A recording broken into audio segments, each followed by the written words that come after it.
Hello, this is Right Club Table Reads with guest writer Bri Williams.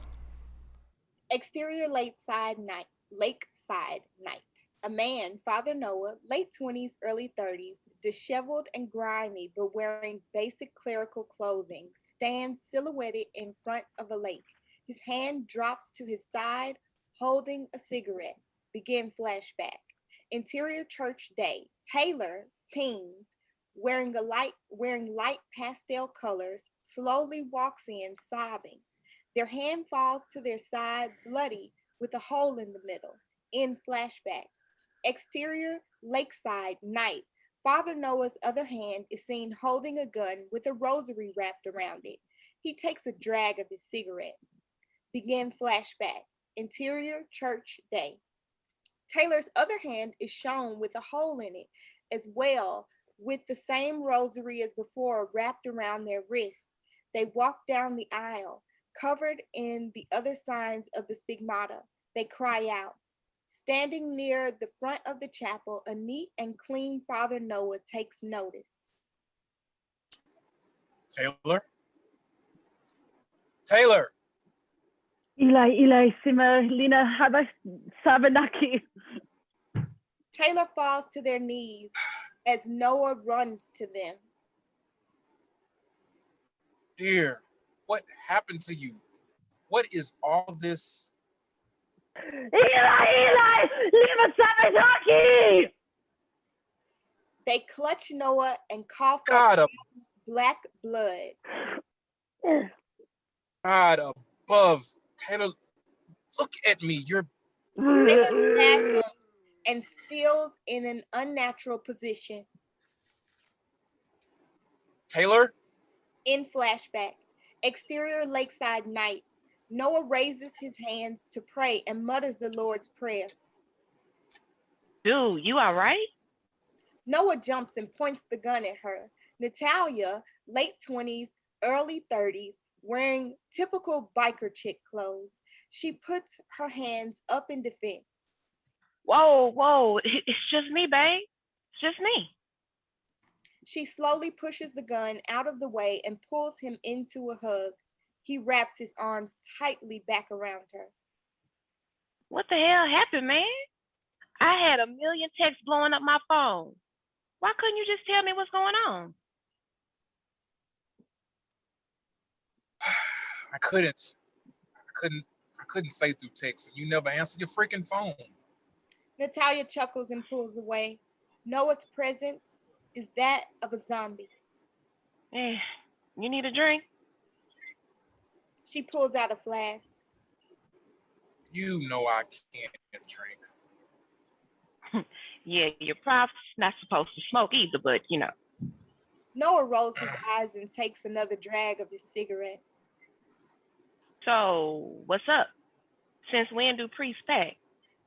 She nods towards his gun. I have a situation.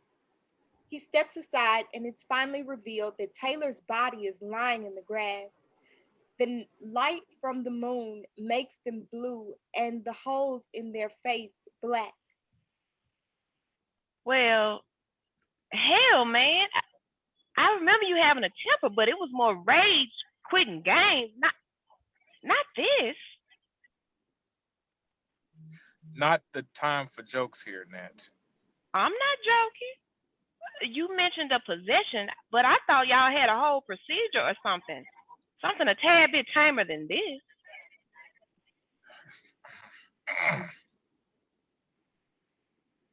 Natalia steps over Taylor's body and nudges their hand over to see the wound. Unique situation. Taylor snarls and latches onto Natalia's leg, causing her to let out a scream. Noah calmly cocks his gun, aims, and fires another shot into Taylor's head. There's a silence between them as Taylor gurgles and goes limp again. What? The shit? I've only got one bullet left, by the way. If you can do something, you need to do it fast. Noah stumps out his cigarette and goes back to his prayer. do something. My God, what makes you think I can do something with a zombie vampire demon thing? I've never seen anything like this before. On about being wicked. Oh, I don't know. This is more of your thing than mine. First of all, those are 3 separate practices, you ass. Second, I cleanse people's apartments and make cheap ass charms. And do fake tarot readings for rich soccer moms and shit. The most I've done like this is let someone know that they had a spirit following them. Yeah, well, that's a hell of a lot more than I've ever done. Nat, people train their whole lives to handle this kind of thing. I don't. And what makes you think that? Okay, enough. I don't know, okay? I don't know. I just know I needed some help, and after doing all of this, He waves his gun around. I couldn't tell anyone else. They stand there for a few beats. Fine. You got one more bullet, right? I've got some rope in my trunk. We can start there. You just carry rope around with you? Oh, please. Don't pretend you don't know how I roll. She winks and runs back off screen. Exterior, Natalia's car continued. Natalia opens her trunk and grabs a bundle of rope. She rummages around and pulls out a wooden chest. Why not? Might as well try. She closes the trunk as a gunshot goes off and Noah screams. Natalia takes off back toward Noah, dragging the chest behind her. Exterior, Lakeside continued. Noah, in hysterics, scrambles away from once again unconscious Taylor. Natalia drops her things and goes to him. She puts her hands on either side of his face. Hey, look, you're all right. You're all right. Look at me. I can't take this. Yeah, well, kind of your job here, man. No, my job is helping people, not unloading a fucking clip into a poor kid's head. They're gone. You know that, right? You're doing them a favor. Trust me. How can you say that? Look at him. Know what kind of demon does that? A freaking bad one. That's what kind. How articulate. Shut up. You know what I mean. That kid was suffering and you need to protect yourself. You don't have me here to do that anymore, remember? She strokes his cheek and leans in. Noah pulls away. Oh, right. You're married to Jesus now. My bad. She stands and grabs the rope and goes to Taylor. Really? Yeah, really. Sorry. Forgot to get you a wedding gift. Was myrrh on the registry or frankincense? This is so not the time to have this conversation. Natalia roughly flips Taylor's body over. And have some respect, please. She dramatically, gently brings Taylor's arms behind their back to tie. Noah rolls his eyes. And as far as that conversation, there's never going to be a time to have it. That's been over for a while now. 4 years. Or well, 2 if we count that one time in Tunica. Never talk about Tunica. Yeah. Natalia pulls once more on the intricate knot on Taylor's arms. And you know, I didn't mean for things to end the way they did. I still care about you, Nat. Oh, trust me. I'm very well aware of how much you care. Tunica. All right. Let's stay focused on what's actually important. What are we doing here? So, I got a plan. Well, kind of. a banishing spell. Pretty simple, but it's said to rid the body of negative energy. So Will it get rid of that, whatever that is? I don't even know what that is. So maybe you sure you don't want to call up some of your Vatican buddies? Nat, I'm a priest in the middle of nowhere. No, Nat, I'm a priest in the middle of nowhere, Tennessee, with a max of 20 members on Easter. I can't exactly slide into the Pope's DMs, and this isn't something.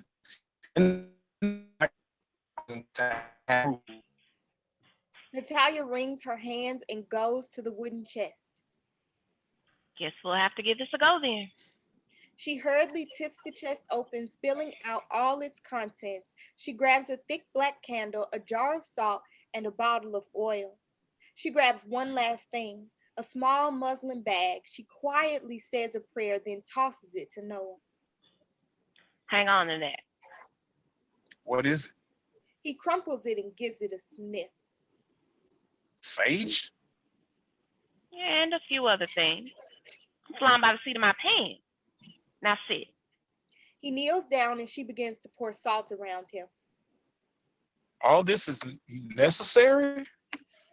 Look, you brought me here because you needed my help. Stop questioning me. This is for your own good, okay? And what about you? Not your job to worry about me anymore either, is it? Now, don't move. Stay in this circle until I tell you otherwise. I'm serious.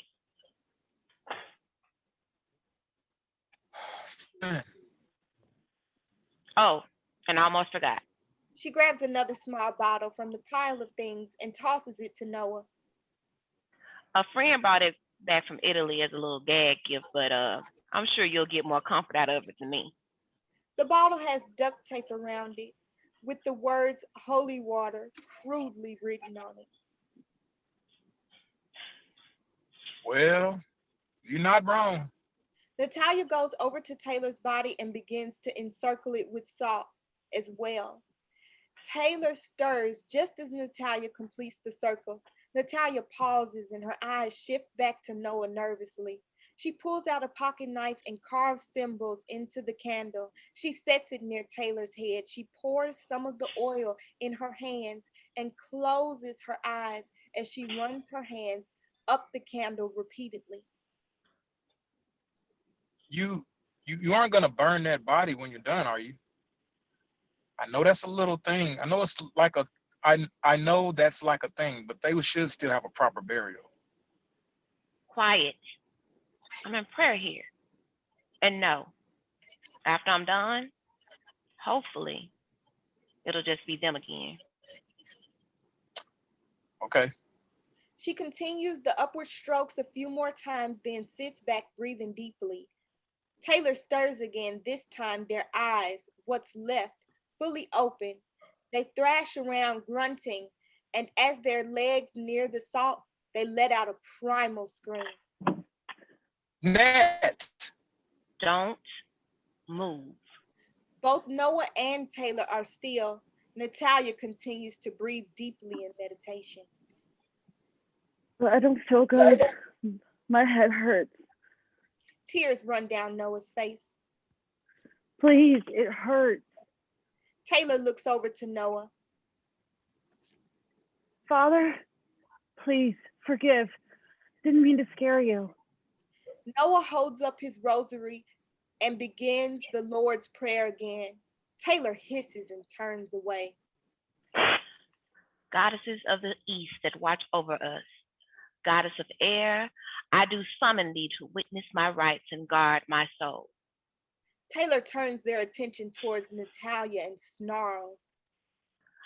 Goddesses of the south that watch over us, goddess of fire, I do summon thee to witness my rights and guard my soul. Goddesses of the west that watch over us, goddess of water, I do summon thee to witness my rights and guard my soul. Stop, please, I don't like. Taylor thrashes harder, kicking up dirt and rocks. They spit at Natalia and scream louder. Goddesses of the north that watch over us, goddess of earth, I do summon thee to witness my rights and guard my. Taylor bites at the ground. The sound of their teeth cracking on rocks can be heard. They spit out rocks, dirt, and teeth at Natalia, hitting her in the face. Natalia pauses to compose herself. She shakes and her breath stutters. To witness my rights and guard my soul. Gia, Mother Earth, I beseech thee, give me strength. She bows and places her hands on the flat ground. Taylor laughs hysterically. Oh, this is it? You can handle me like that? I've never seen a more adorable little girl. Sweet, precious little girl.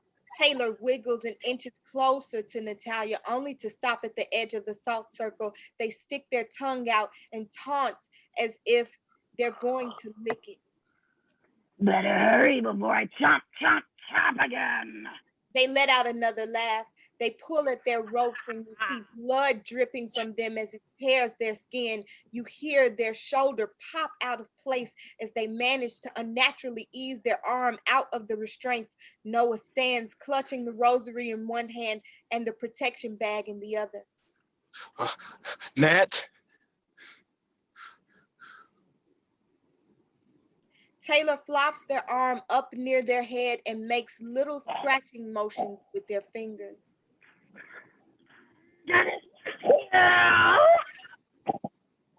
Natalia shakes intensely.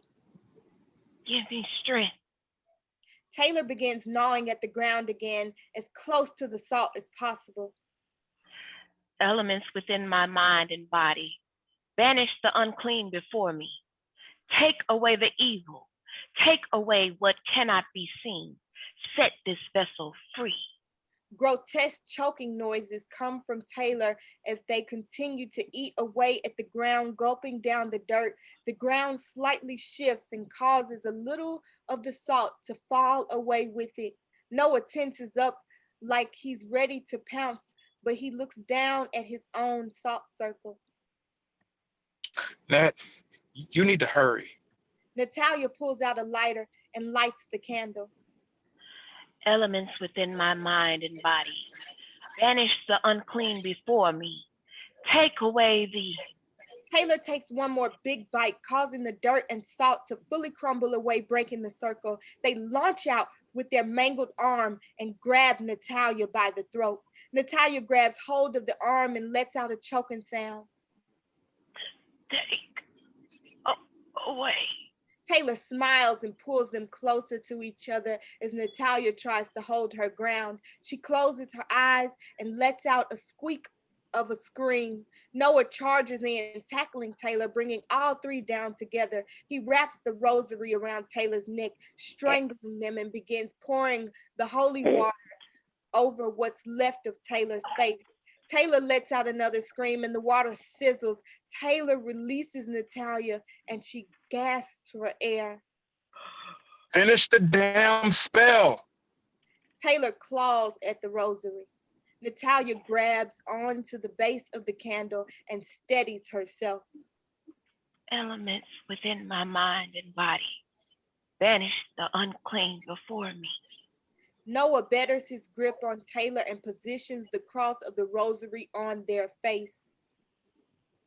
In the name of the Father, Son, and Holy Spirit, may Christ above condemn you down to hell.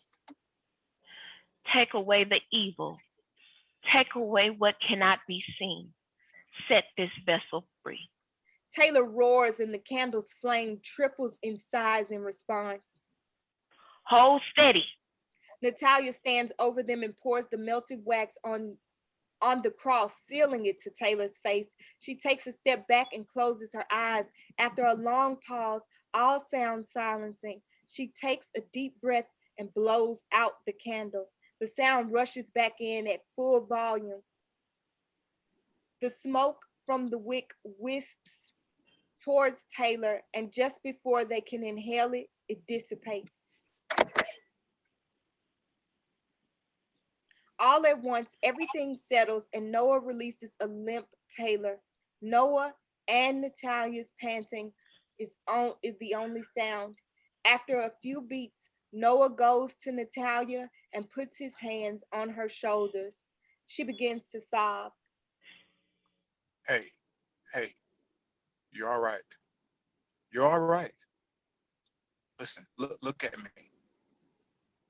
Oh, oh my God. I, oh my God. He hugs her. Did we do it? Did we really just? He looks back at Taylor, then turns away. I think.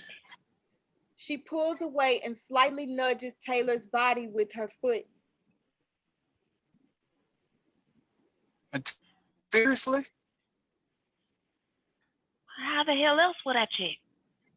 He takes a long, deep breath, steps away, and immediately pukes. Natalia rolls her eyes. Wow. Way to hold it in till the last second, Father. She turns away and rubs her neck.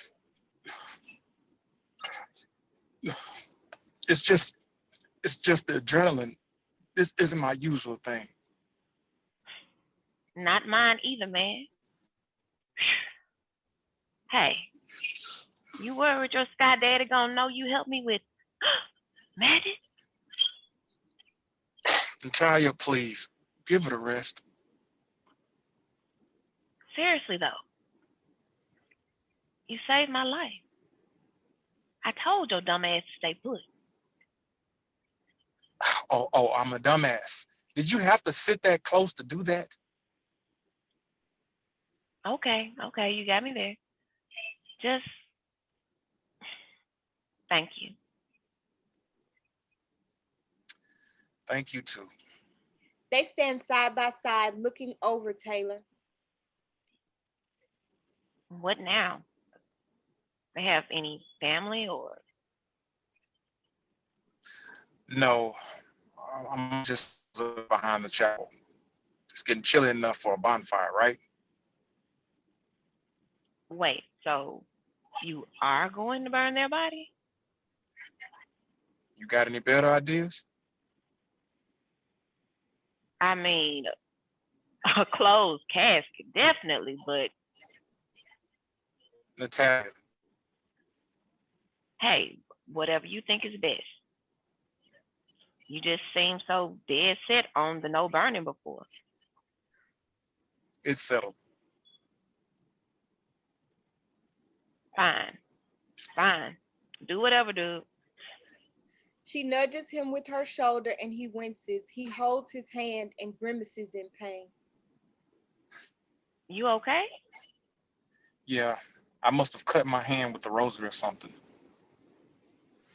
Well, I've got a first aid kit in the chest over there. Gotta stay prepared for anything it seems. Go grab a Band-Aid or 3 and we'll get this poor baby on back to the church. Noah takes a few steps toward the chest and looks down at its contents. He clenches his fist and pauses. You know what? It's not that bad. Let's get back to my truck and I can worry about this later. You really want to get all dirty with a cut on your hand? It's fine, Natalia. I said it's fine. All right, geez. Help exercise one demon and you think you're Mr. Tough Guy. Exterior, Father Noah's truck continues. Noah ungraciously tosses Taylor's body, wrapped in a blanket, into the back seat of his truck. He closes the door and looks up as Natalia closes the trunk of her car. She walks over to him with her arms outstretched, then hugs him. He doesn't return. Well, this wasn't how I expected our reunion to be, but it's good to see you again. Uh-huh. Natalia pulls away awkwardly. I mean, I'm not expecting a kiss goodbye or anything, but I can't even get a real hug. I gotta go handle this. He turns, hops in his truck, and immediately starts it. He honks for Natalia to move and pulls off. She stands there with a confused look on her face as she watches him go. Interior, Noah's car continues.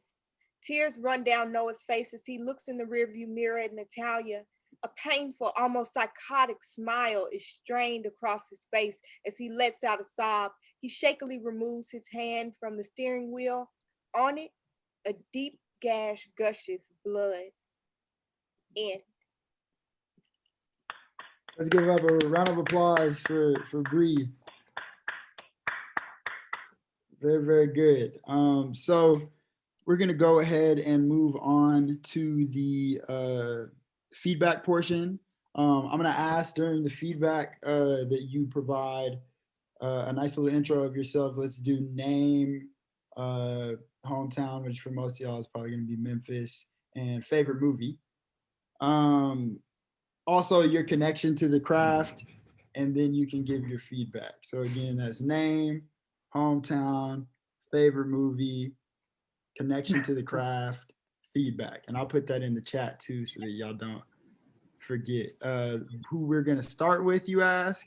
I'm glad you asked. We're gonna start with Mary Claire Smith, which, by the way, before you even get going, I want to say that your commitment to being possessed. Man, was I've always remarkable. wanted to be a possessed person, so I was like, I'm gonna go for it. Why not? I was like, Excellent. it's Yeah, just Zoom, but let's have fun. wonderful, wonderful. Yeah, go ahead and start us off. If everybody else All right, could well. stay muted, that'd be, or yeah, if everybody else could stay muted, that'd be fantastic. Right on. All right, well, Mary Claire Smythe, and my hometown is Memphis, Tennessee. Favorite movie? God, that's a really hard one. I always say She got hit by a car. I'm not sure where that audio is coming from, but could everybody make sure they're muted so that we can hear Mary Claire? Oh, it's all good. I guess like favorite movie. I mean, it's one of those like if it's ever on TV, I'll always watch it. Is Shawshank. I don't know why. Maybe I'm a dude and I like jail movies.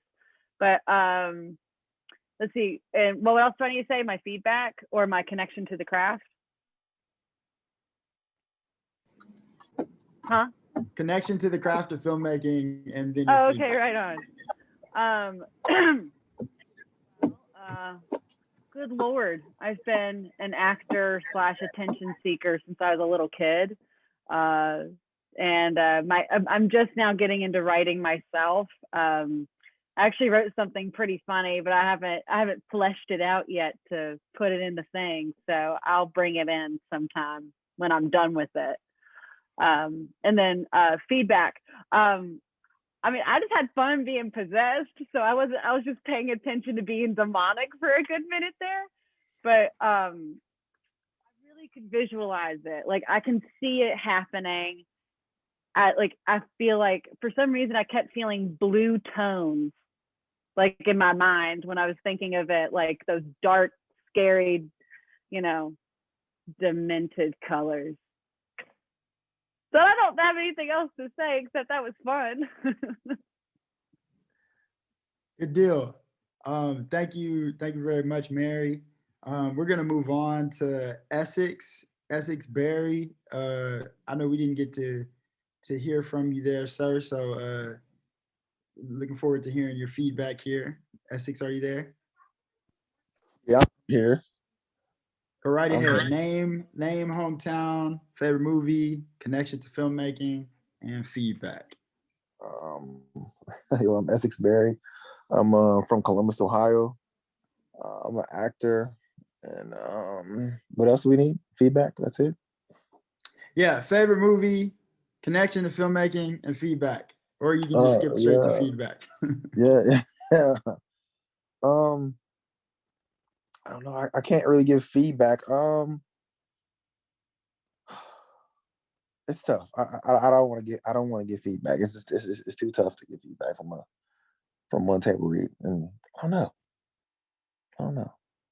I mean, it was the response I liked, and I can't say anything. I don't know. I'm gonna just say I don't know. Just shut up. I'm sorry. I'm no help. Okay. Plot twist. I mean, feel open to, share what you want. Bri has already said, as brutal as you want. If you're not comfortable giving feedback, no pressure. but you know, you're more than welcome to share, and you don't have to hold back if you Yeah. like. Hmm. Okay, no sweat. We can keep going if you don't want to, no problem. Ryan McCafferty. Oh, okay. I wasn't expecting to go so early, but so, yeah, my name is Ryan McCafferty. My hometown is South Haven, Mississippi. Favorite movie? Well, one of my favorite movies is like Mary Claire, another Stephen King adaptation, The Shining. It's one of my favorites.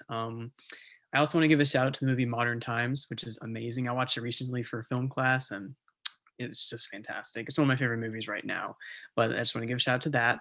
And then as far as connection to filmmaking, I love writing. That's kind of the biggest thing I'm going for. I've just always loved the craft of storytelling. I love to read, and I love to write. I love movies. So, you know, I don't know. I just love making stories in my head. It's just something I can't help. And it's just been I've been writing for a little bit, and you know, I want to learn more about it. So that's kind of me. And then as far as feedback, you know, I also love love good campy horror, love a good horror story. So I found a lot to like in this. Mary Claire, great demonic, you know, acting. I thought it was fantastic. That was amazing.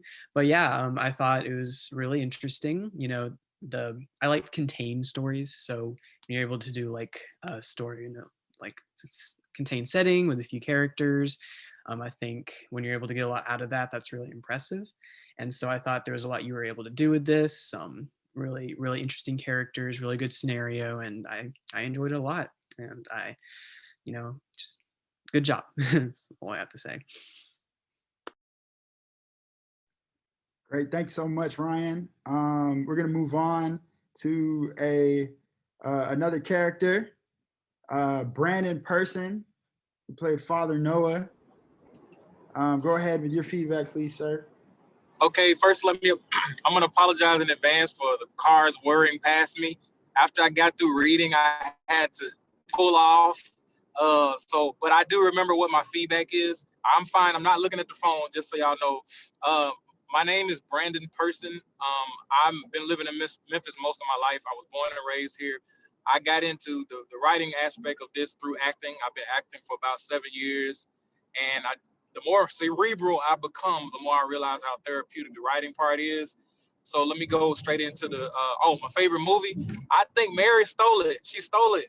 One of my favorite movies to watch because of the dialogue and because of the backdrop and the story itself is so good is Shawshank Redemption. Followed up quickly and almost just as succinctly as Training Day with Training Day. That's like my second favorite of all time. But anyway, I would say that this is gonna sound like it's not at all. I'm not afraid to give anything bad. It's not bad. This story read like a fan fiction hybrid between The Craft, The Exorcist, and Monster Squad. And I love the hilarity. There was some hilarious parts in there that made it so much more realistic. In those tense moments in the story, there's no way that somebody wouldn't have been cracking jokes. You know, either a person watching it or somebody in the scene themselves, because it's kind of like it's such a scary situation. There's no way that somebody's not sitting there making some jokes to try to break the tension. So I think the dialogue, I loved it. I love it's so brief that I think that you did a great job in making it bereft so we'll want more. But the dialogue is I'm such a fan of dialogue at this point. I don't know enough about script writing and you know, I don't have a lot of years, but the more I've learned, the more I realize it's such a long process that when somebody is able to put good dialogue with it, it's kind of rare, you know. It's such good dialogue. The characters were likable, but yeah, it was such a good hybrid. And I think your bio was talking about that you were a big fan of like I guess I don't know what the genre was called, theological something, and then you liked a lot of horror things. I think I see the fan in you in the script, and I think you're going in a great direction. I don't know exactly if you want to do fan fiction, but it felt like that's what this was in a script form. I don't really have anything bad to say. Like, there's literally nothing. I can't think of any like critique that I want to give you. I just really liked it. It just felt like a great piece of work. So I say keep it up. It's a great script. Excellent, from the father himself. And if I Oh may yeah, add, I totally loved Father Noah. I could completely see myself being. That's perfect for me. That person was perfect for me. I'm done. good deal, good deal. And I want to piggyback off you with Training Day. That's the joint right there. That's the one right there. Training Day. You disloyal fool, made. That's my joint. That's my joint. Anyway, we're gonna keep it pushing. Nicole, you are on, or rather in the hot seat. Go ahead with your feedback. Don't forget to give your name, hometown, favorite movie, your connection to filmmaking, and your feedback. Hello again, everybody. My name is Nicole Jackson, hometown Memphis, Tennessee. I am an actress. My favorite movie of all time will and always will be Harlem Nights. It is hilarious. I know it line by line. It cracks me up. As far as feedback, I enjoyed the script. I'm honestly not a horror like buff, but I enjoyed this script because it had the comic element. Like Natalia brought some comic relief, even though it was like kind of like heavy type of heavy situations going on in the scene. It definitely left me just kind of wanting more. I know Bri mentioned that she was thinking about turning this into a series. So like at the end, I was like, okay, I want to know more about the backstory between, Father Noah and Natalia. I want to know the backstory between Father Noah and Taylor even. So it definitely left me at the end wanting to know more. And so great job. Excellent. Thank you so much, Nicole. Let's push onward to Mr. Doug Inman. Doug, if you have any feedback, offer it up, please, after your name, hometown, favorite movie, and your connection to the craft of filmmaking. Hey everybody, my name is Doug Inman. I take it y'all can hear me. Okay, good. Yeah, I lost y'all before. I had an incoming phone call and these earbuds just went to the phone call and I lost my Zoom call. It was crazy. Oh, I hate when that happens. Sorry. Yeah. Anyways, I'm originally from Humboldt, Tennessee. If anybody knows where that's at, it's up toward Jackson, Tennessee. My favorite movie, I'd have to say, is Dead Poet Society. That's something I can just watch over and over and over again. I do like Shawshank Redemption and Training Day as well, a bunch of other movies as well, but I think Dead Poet Society stands out in my mind more than any other. I like The King of New York too. That was an awesome movie. I dabble in filmmaking. I like cinematography. I like working as the sound guy. I like working as anything. You put me on the set and tell me to go here, go here, go here, and I'd be happy doing it. I like it all. I dabbled in acting, dabbled in directing, just any of it. I like the whole aspect of it. And I just recently, a couple of years, got into kind of trying to write some scripts. So this is where this comes in. As far as my feedback go, I'm kind of like, I guess with everybody else, I don't have a whole lot of feedback. I usually try to sit back and just kind of listen to the script, initially and try to absorb it and, use my imagination to feel what's going on. So I don't try to get too technical with the scripts, at least at first. I love the dialogue. The dialogue was fantastic. I might say that at some points, and I'd have to have the script in hand, actually go back, but at some points it seemed like maybe it was a little rushed a little bit. But the overall story, I really liked it. It's kind of like the last script that we had the last month. It led me to want to learn more about what happened, like initially how all this got started. I'd really like to know that. And then maybe, I'd like to, the relationship between the two characters. I'd also like to find out more about how that all happened and why he decided to, you know, seek out the priesthood. So I thought it was an overall really good story, and I'd like to, you know, further dive into it if it ever comes up. Excellent. Thank you so much, Mr. Inman. Let's go over to Roy. Roy,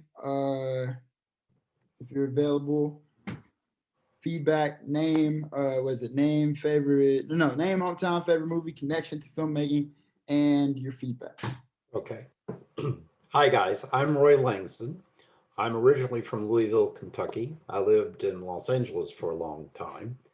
And I have loved movies since I was a little boy in rural Kentucky, and had the privilege of co-writing some produced feature films back in the day when those went straight to video, when Blockbuster was a video store, and those were low budget productions. I've also worked in production as a script supervisor, and then in reality TV in the story department. So I've been knocking around for a long time. I'm semi-retired now. And as far as my feedback, first of all, thank you so much to all of the readers. This was a very entertaining evening. And it wouldn't have been possible, of course, without Bri's script. But they brought it to life. And, you know, the hard work is done, I think, by the narrator, who creates that world for us visually. And, you know, and Mary Claire, I mean, I'm convinced you're possessed. I'll just put it that way. But good work all the way across the board. Really enjoyed Father Noah. He seemed like he had the presence, but also a reticence. Really nice. And Natalia made those gags all hit. Very funny. So, yeah, I think my favorite part is that there's so many different things going on at the same time, but you can keep track of all of it. It's a rich, full, fleshed out world that we are just being invited into. These people have a backstory. It's not something that's dead. It's something living that's affecting their present and going forward. And they're having to deal with this. I'd like to know, you know, if this is a one-off, just, you know, Father Noah had this one event, or if this is part of a larger societal problem.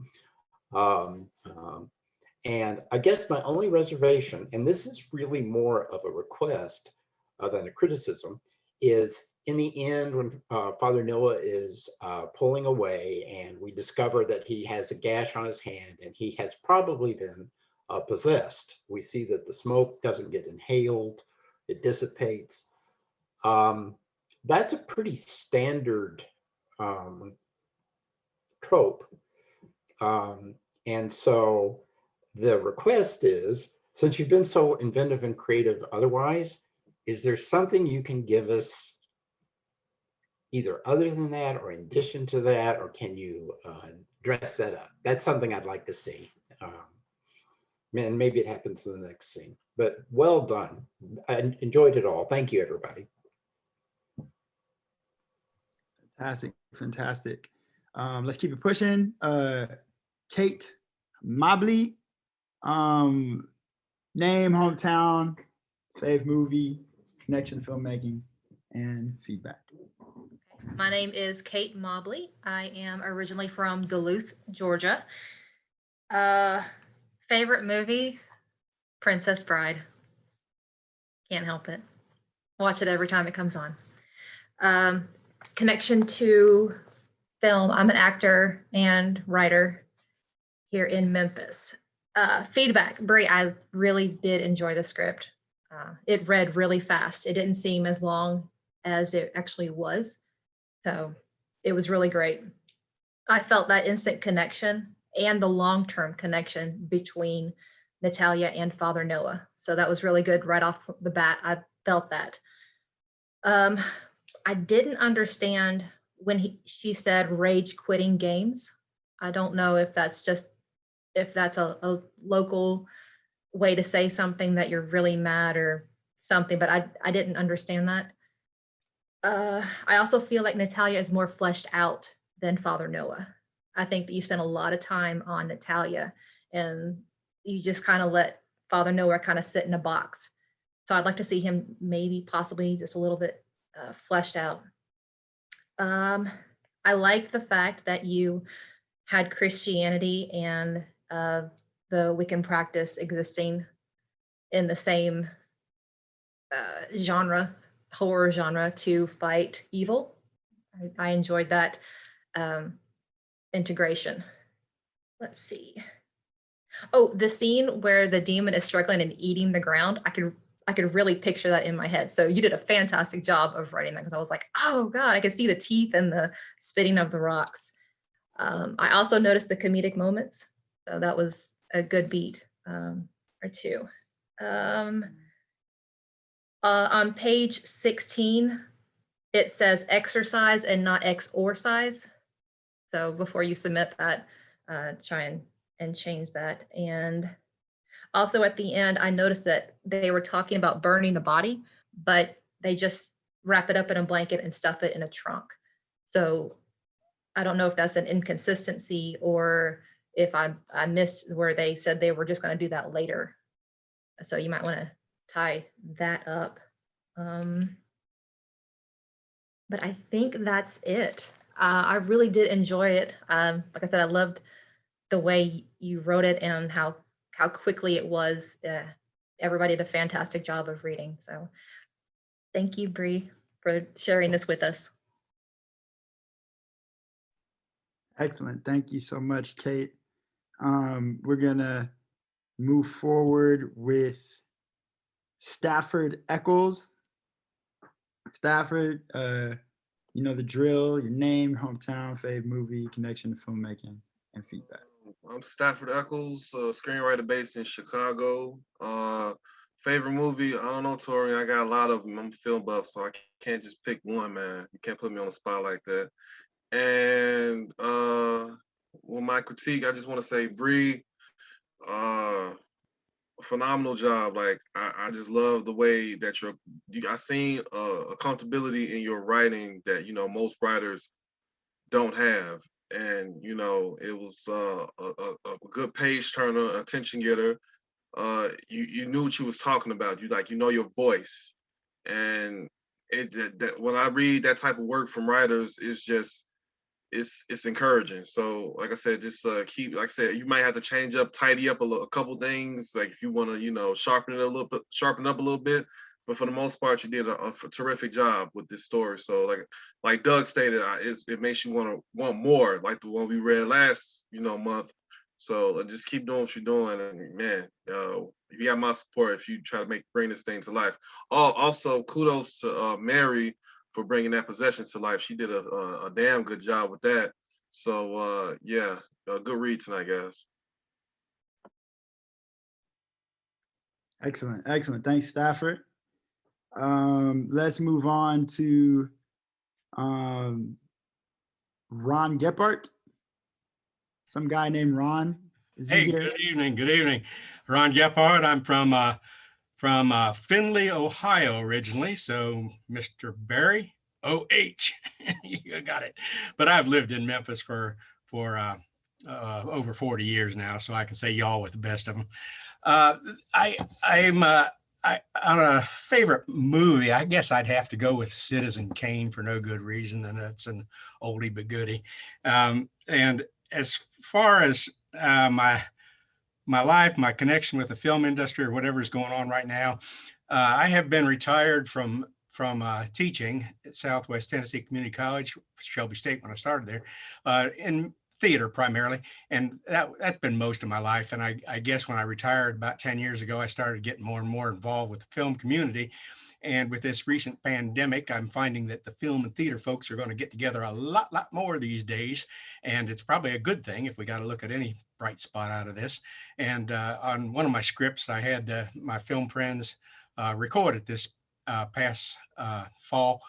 And we're in the process of editing it right now. And the Ostranders for the Theater Awards, I think, are going to be considering these online productions. It was done with a New Moon Theater company.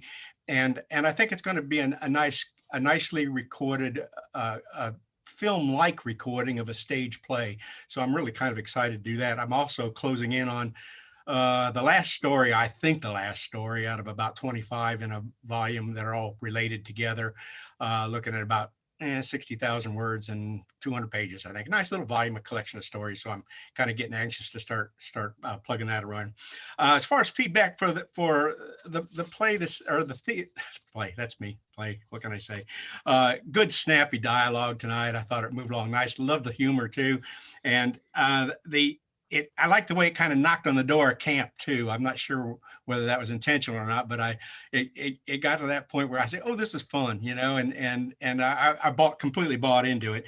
I wasn't sure as far as, and you don't have to answer this or anything like that, but it's something to think about, I guess, is whether wardrobe and ages of the character were all that important. I know you just kind of gave a rough, but I think I'd rather leave that to some of it to my imagination anyway. So if it's not significant, I'd say just let's see where it goes, because the characters may start telling you how old they are. I don't know. Nice opportunity for special effects too. People have talked about that already. I won't go over anything everybody's already said. I did have one question that might be subject for a little bit of discussion afterwards too. As far as the use of personal pronouns goes, sending it out, I don't know whether it's confusing or not to anybody, and I'm just curious as to how readers react to that if it's not explained at the beginning. So maybe I'm just old, I don't know. So that's something you might consider. Other than that, moved on really nicely. I agree with what people have said. It's a good, tight little snappy script.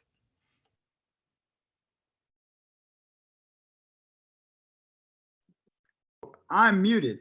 Thank you so much, Ron. And for everybody, Ron is he provides this space for us whenever we do these, and he's been doing it throughout the entire pandemic. So we're definitely grateful to Ron and his contributions to making this table read thing happen with Right Club.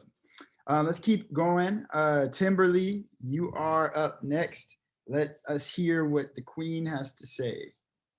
I am Timberly Hope. I am a writer. Since we're in Right Club, I'll list that first. I'm a writer, director, actress, producer, anything that can be done, I probably have done it to some degree. Recording artist, blah, blah, blah. Enough about me. I'm from Memphis. My favorite movie is Stormy Weather. It is a black and white film starring Cab Calloway and Lena Horne and a whole bunch of other great actors. Thank you, Nicole. I run Life Art, and so I just do a lot. Anyway, feedback. Bri motherfucking Williams. Yes, God, okay? So when I first read your script, I was a little taken back by the flashbacks, starting at the beginning. And then I said, it's a short film. When the hell do we have time to get to flashbacks? Let's get into it. And you did just that, and you held your own, even with the flashbacks being on the first page. The storytelling was magnificent. I was engaged. I was here for all of it. I could see the differences in personality between Father Noah and Natalia. She's more sassy and outspoken, and he's more angsty, kind of like a Jughead. from Riverdale, the Archie comics and all that stuff. So I really, really enjoyed the differences in their personalities. Mary took possession to a whole new level out here in these streets, and I was really here for it. I'm sorry that I couldn't watch it because I was narrating, but I saw her movements and I was like, come on and be possessed. Like, I really just enjoyed everything about this evening, and I'm so glad that you brought your script to Write Club instead of taking it somewhere else. Of course, small typos here and there, but overall, brilliant work, great imagination, great voice, great depth, just yes. So I can't wait to see what else you have in your future award-winning binder of short stories, and I hope that you bring more of your work back to Write Club. Fantastic, fantastic. Thank you, Timberly. We're gonna move on to another legend among us, Arnold Edwards II. He's being blocked right now by a guest appearance with Boots with the Fur, his lovely cat. See if she lets him get the mic. Well, she's going to give her feedback first. Meow, meow, meow, meow. All right, thank you, baby. So first off, Arnold Edwards, born and raised in Memphis. My favorite movie is Fight Club, but it's tied for first with another movie called Crash, the one from 2004, not the 1980s movie Crash. And I wanted to say, Bri, thank you so much for, just like Timberly had said, thank you for bringing your script to Write Club. Write Club exists to help to showcase writers and help those that may need, improving their craft. And it's always a pleasure to have someone that is a master of their craft come to Write Club and share their work with us.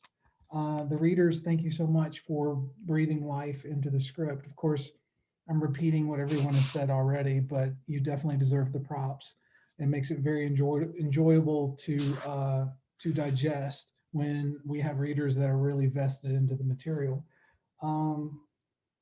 So one of my favorite things about One Late Night is that it definitely feels like it belongs to a larger body of work. It feels like it is it's, even though the story is self-contained, you can tell it exists in a world. And you can tell that there's a relationship between the characters, even when they don't provide that kind of, even if they didn't talk about it, you can tell that there's a pre-existing chemistry and history there that spills out during their interactions. In spite of what they do or don't say, you know that relationship's there. I love that. I absolutely love that. I love that, again, your story feels like it's part of a larger existing world. That's always a plus. That makes me want to know more. I want to know what happened leading up to this. I would like to know what happens after this. That's one of the best experiences that you can give your audience, is for them to want more. I like how non-cliche the characters are in regards to Father Noah is sitting there cussing. A lot of times you wouldn't expect that, or a lot of IPs wouldn't have a man of his status actually saying fuck. And then I love how Natalia, she's like, she's non-cliche in the aspect that she even denounces or debunks or even says that, some of the stuff I do is fake, even though I do it, like fake tarot reads and et cetera and so forth. I believe in this, but at the same time, I think some of it's BS. And I love that honesty from that character. And it adds some depth there instead of just the cliche, I believe in this and this is all awesome, et cetera and so forth. I mean, there's layers there, just like with real human beings. I love the contrast between, thank you, baby. I have a cat that wants to steal the camera. I apologize. I love the contrast between the action and the dialogue. They're sitting there doing something that is actually a horrific experience, and they're finding time to be comedic about it, but it doesn't feel forced. It feels more like, one, it exists because they have a relationship and that's their dynamic. And two, it could possibly, depending on the presentation, feel like kind of a release from being too emotionally overwhelmed by being in this tense, horrific experience. You know, I'm one of those people, I tend to laugh at the wrong time, or I tend to say make comedy in light of a situation that is very dark or traumatic. And to me, it's like it's kind of like an escape. And I like seeing that in a script for sure. Again, I love the contrast. I absolutely love that. That was one of my favorite things. The pacing, I like the pacing. Again, the readers had contributed a lot to this, to making the pacing feel really good. The way you guys read it, and Timberly also, the way you zipped through the action, even though there were at times really exciting descriptive words to tell us what's going on that were very necessary to paint a beautiful picture, it flowed very quickly, and I enjoyed that quite a bit too. I never felt a part of the story where I was kind of drifting off or, you know, dozing, and that's a good sign that you have your reader engaged. I think I mentioned this, but I love the comedy. I love that we left with a cliffhanger, like what's going to happen to Father Noah. I wanted to know more. And again, I think, you know, this has been mentioned, that's a larger body of work. So I look forward to seeing that. I do agree with someone else. And I think I don't want to put words in anybody's mouth, but I feel like Father Noah was, between the two of them, the least fleshed out. And I don't know him well enough, and I don't know any of the content leading up to this moment, that if that's intentional because he is kind of standoffish or kind of non-actionary, like he's not really proactive about doing things, or maybe it was just because he was grounded in a situation where he wasn't really allowed to participate, but to a certain degree. But I loved, when I felt that way reading it the first time, I love that he actually played a key part in the physicality of overcoming what was happening. She had more control over the spirituality or the magic portion, and he actually adds the physical element of tackling Taylor. So I love the contrast between their contributions in this moment, instead of them both doing the exact same thing. And here you are, you have Father Noah, where you may anticipate him bringing out a Bible and reading a verse or quoting scripture or anything like that, and he's tackling somebody. I love that. Because it's part of a larger body of work, this question probably isn't valid if I had read the other material, but this short here, we are introduced to Father Noah first. So initially my assumption was he's the main character, but Natalia is so well fleshed out and so interesting and so proactive and such a key element of most of the time. I don't know if it's both of them or what, but I didn't feel like he was the main character. And if he is, there may be a way to spruce that up a little bit. When it's referencing Taylor, they throughout the script, there were times and this could have been totally me, I was confused if we were talking about Taylor and the demon that is possessing Taylor. But there was a time later on towards the climax, I felt like I was a little confused about they still being used, because I thought the demon was gone or had been dealt with, and they were still saying they, and that's fine. If that's just how they wanted to reference it, that's fine. But I would have to read it again to see if there's more clarity during another read through.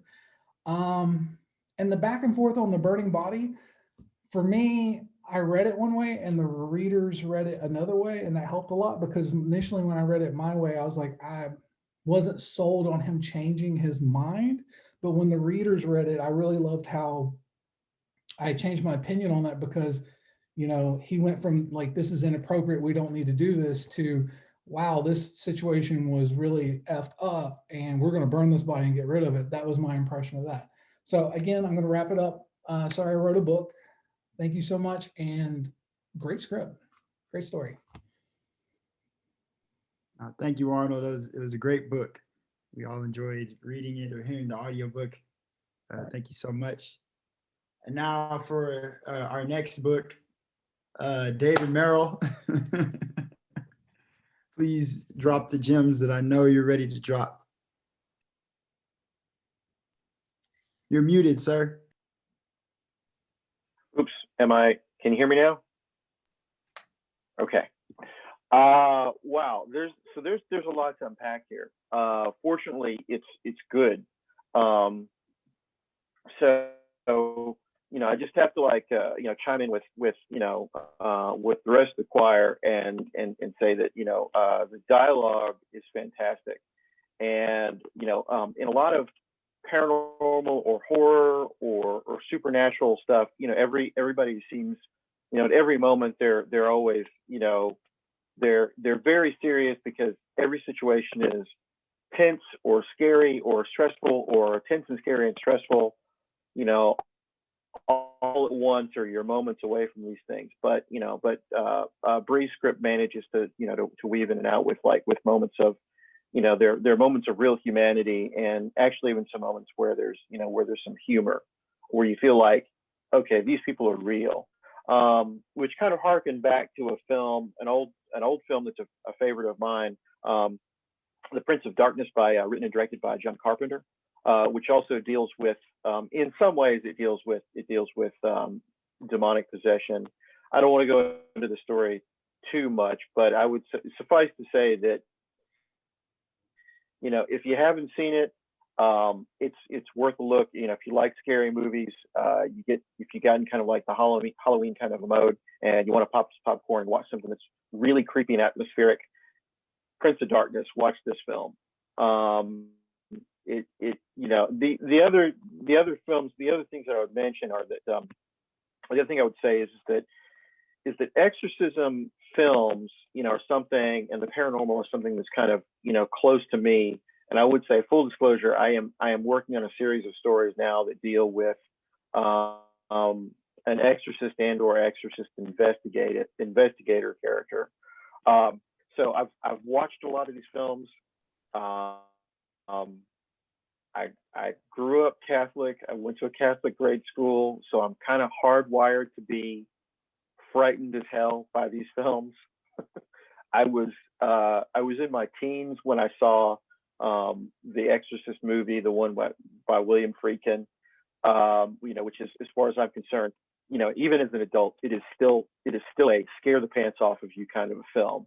I would say that the movie was retooled and came out after a director's cut edit came out when I was living in Los Angeles in the early 2000s, which I didn't speak this, but my connection to the film industry is that in '99 I was moved from Memphis. I'm from Memphis, but was living and working in LA, and I was working in the independent film scene, but also went to work for Universal in BC. And swing back to the Exorcist. The Exorcist, the director's cut came out, and a bunch of friends of mine took the Universal City Walk movie there. And a friend of mine who had never seen the film, who had grown up, we all watched this film. We came out of the movie, and my friend Wade was just silent. Everybody else was talking about the film. Hey, what did you think, buddy? And I'll let you know in a couple of years after I've had some sleep.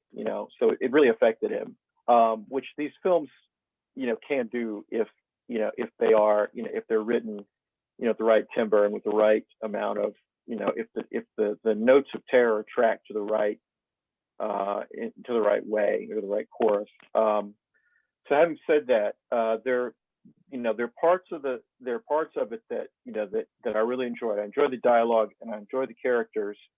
The reading, was just, wonderful. I mean, Mary Claire went full on. Father Noah, did a really good job. I felt like these are real people stuck in the situation. There were times, though, when I would say that I don't know that I ever felt like that they were really in danger, like seriously in peril. And maybe it was just my feeling. And there are other parts where, if you go back and you watch the William Friedkin Exorcist, if you watch it and really examine it, yes, the special effects are really horribly, like really, really, really scary. I mean, like the first time that you see the head fully revolved 360, to talk to the priest, and the face is all scarred and everything. it still gives me chills describing to this day. But as an adult watching it, the true terror is when the demon begins its psychological attack and it begins to tell Father Karras about his dead mother, you know, and like it tells him these personal things. And even though Father Marin had told him, you know, had said the attack will come in a form where the demon will attack you, will attack us with lies mixed with the truth, and it'll be psychological. Don't listen. And then you start really examining it, and like, was the object of the demon to really destroy, you know, the life of this young girl Reagan, or was it really to get at Father Marin and get at this other priest?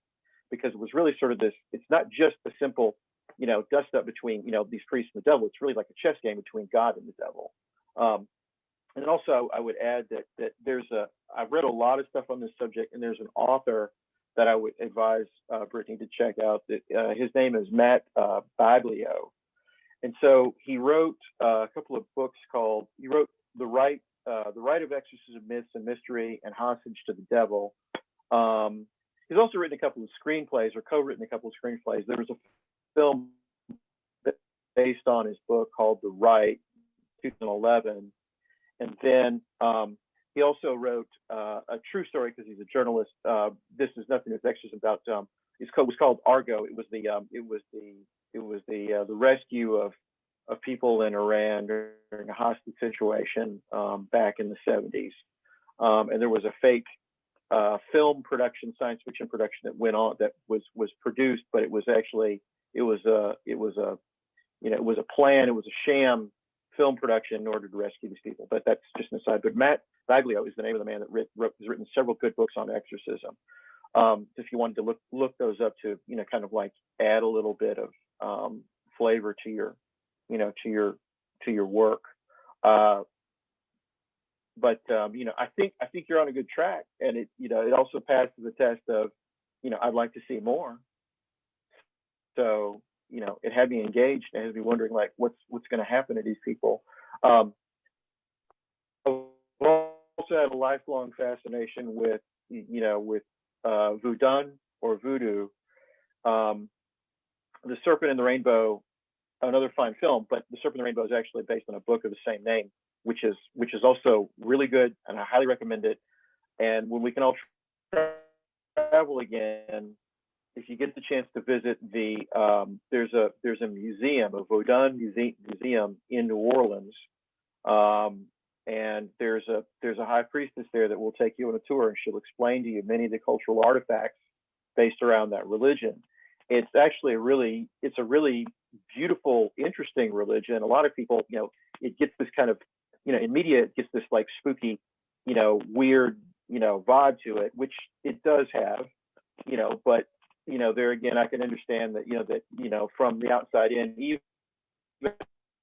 as a child, going to a Catholic, all the things that go on, because it seemed kind of strange and spooky. So okay, I feel like I've given you an overcaffeinated tome there about screenwriting and exorcism. So I should probably let that be all, and, you know, and just say, Brittany, keep writing. It's wonderful. We hope you come back. I hope you write more stories based around these characters. I'd like to see more. Torian, let me hand it back to you, man. Fantastic. Thank you, David. Another bestseller. You know, I appreciate it. No, it's very wonderful feedback from everybody. Thank you so much for participating, and I'm hoping Bri finds a lot of substance in the things that you all were sharing. Bri, I'll offer up a couple of critiques that I found. I want to start off with the things that I like the most. I think Arnold said it best when he said that this definitely goes with a larger body of work. Like you want to read more to kind of get a little bit more context. I guess that kind of doubles as a like and kind of a dislike for me. On one end, you know, I want to read more to get more context, but on the other end, you know, there's some context that I felt like could have been missing. And I was actually going to ask you, do you think pardon me, is this a part of a series of short stories, or is this a part of a film, like a first act of a film that you're thinking about? I was just curious. This would be the first act of a TV pilot. So around 45 minutes worth of stuff. So this is just like the first intro to it. Got you. So that makes sense. So that being said, yeah, I think there's enough. Wow, that's actually a pretty remarkable first act of stuff. That's very, very cool. Yeah, no, I definitely would keep watching. Just to see what else is happening here. Similar to what others have been saying, that I felt like the dialogue was realistic. I felt like it was natural. At first glance, when I was reading, when we were reading together, I kind of thought the dialogue was a bit much. Like I thought there was a little too much of it. Like you might have leaned into a little too much. I only kind of feel that way now. I kind of looked over it again while other people have been sharing, and I think most of what you put in there is necessary to move the story forward. So, I don't know how you felt about it, or if you were leaning in that direction, but I did kind of see that maybe there was a little too much dialogue, but I think if you kept it the same, it'd still be very good.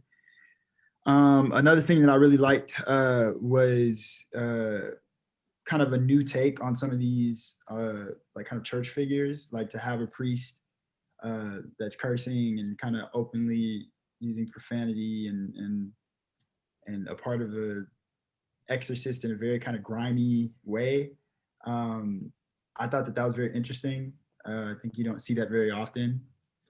I would have liked to see, I guess, a little more contrast. And again, this is the first act of a pilot, so there's probably more to come. But it would have been interesting to me to see like kind of this priest character, I don't know, in the little confessional booth that you can find in the Catholic Church. And, he has on his priest kind of, I guess, not a facade, but he's in that character. And then his friend Natalia comes in the booth. He doesn't know who she is. And, he's going through his normal priest stuff.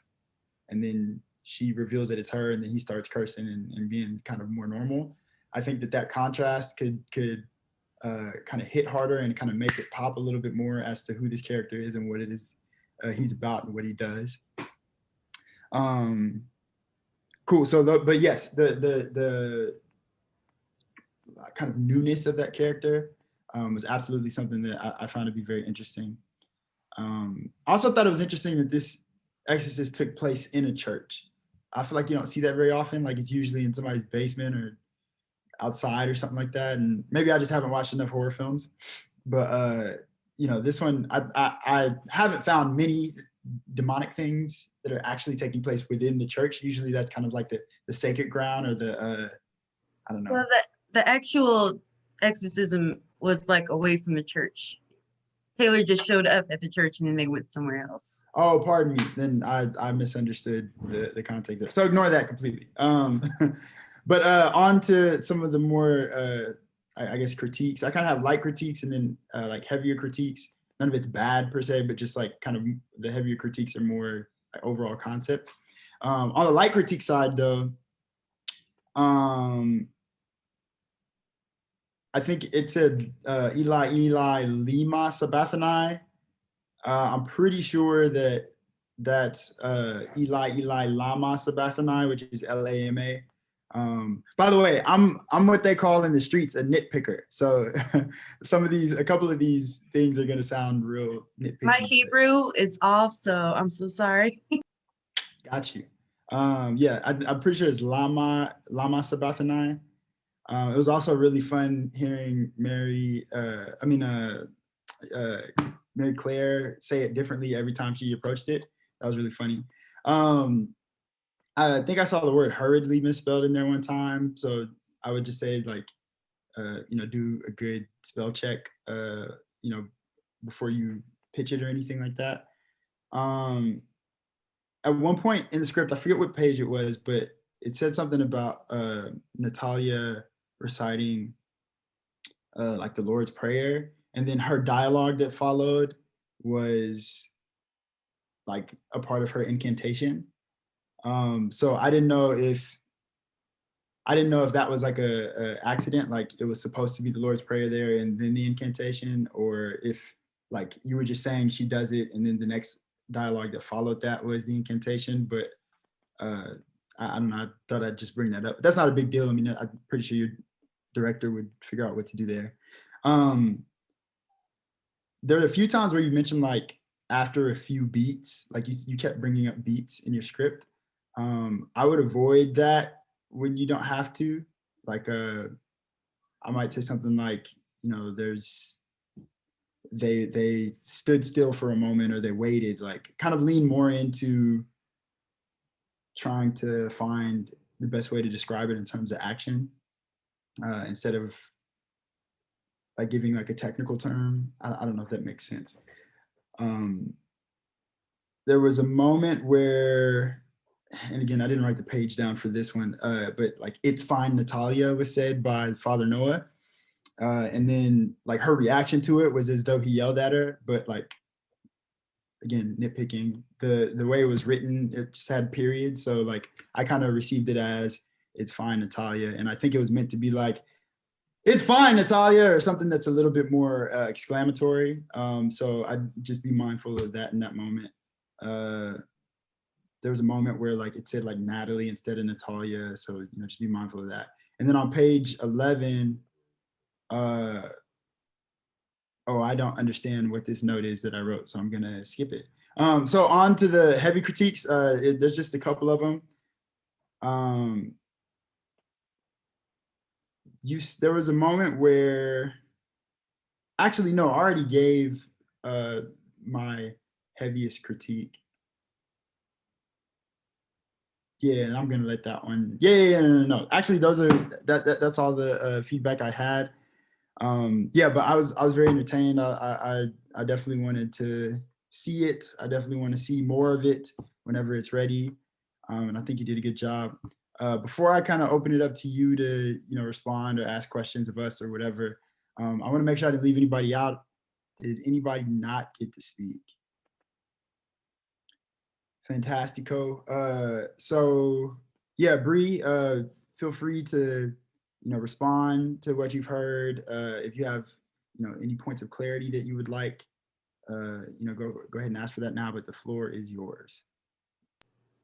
Well, first off, thank you guys so very much. This is a really nice confidence boost. So if we want to round up every week and just give me compliments, that would be great.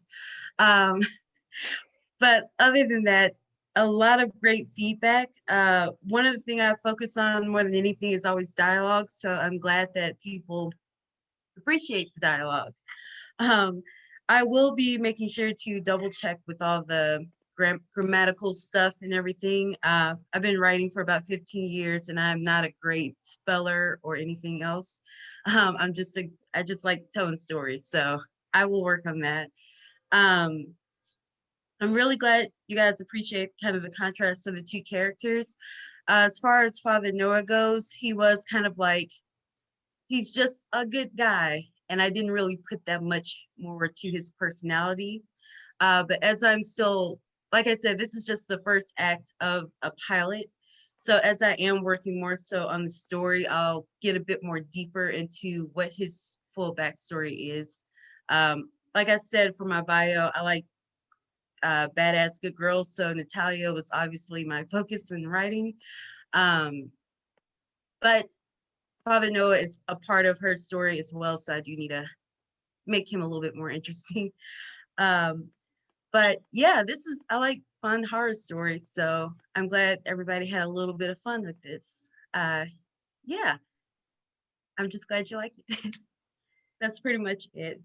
I've been waiting on this for a while, so I'm excited.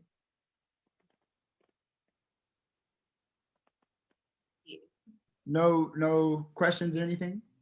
No, like everybody kind of gave a lot of good feedback and everything.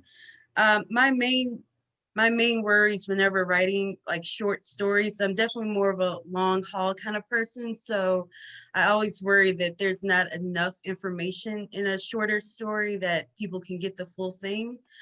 But at the same time, I like that you guys want more, but it was still understandable for what it was. in case it does ever just become a short story, then it's good on its own. But if it becomes more, then people actually want to see more. And I will say, like, I have a habit of like coming in on the middle of an action and then starting my stories from there. So I just want to make sure it wasn't confusing to anyone, that it starts like as Taylor is already possessed and they're in the middle of, like, Father Noah has already done everything he's done to help Taylor, and they just start off in this field. Is that okay or understandable with everyone? Yeah, okay. I think you laid the groundwork. Okay. And as far as the flashbacks go, I'm not really a flashback person. I know it can be jarring in certain stories, but that whole little scene was kind of like the thing that sparked the whole story for me, of just the visual. In my mind, I'm more of a director person too with screenwriting. So in my mind, I'm seeing this as a very dark and light contrast where it is a jarring feeling. So you see Father Noah with the rosary, but then you also see it in a very bright, holy place. And then you see it covered in blood and that kind of thing. So yeah, I'm not a flashback fan, but for that one visually, it just kind of stuck with me. Yeah. As far as questions or anything goes, you guys were very thorough, and I appreciate that so much. I like Right Club for that. And that's why I always tell people, just be brutally honest. I'll cry about it later, but I'm a writer. I'm going to cry anyway, so just go for it. Yeah. It sucked. No, I'm just playing. Hold on. Oh, my bad. Stop recording. Arnold thinks he's slick. He's trying to get stuff against me. You can't get me because I got goons, Arnold.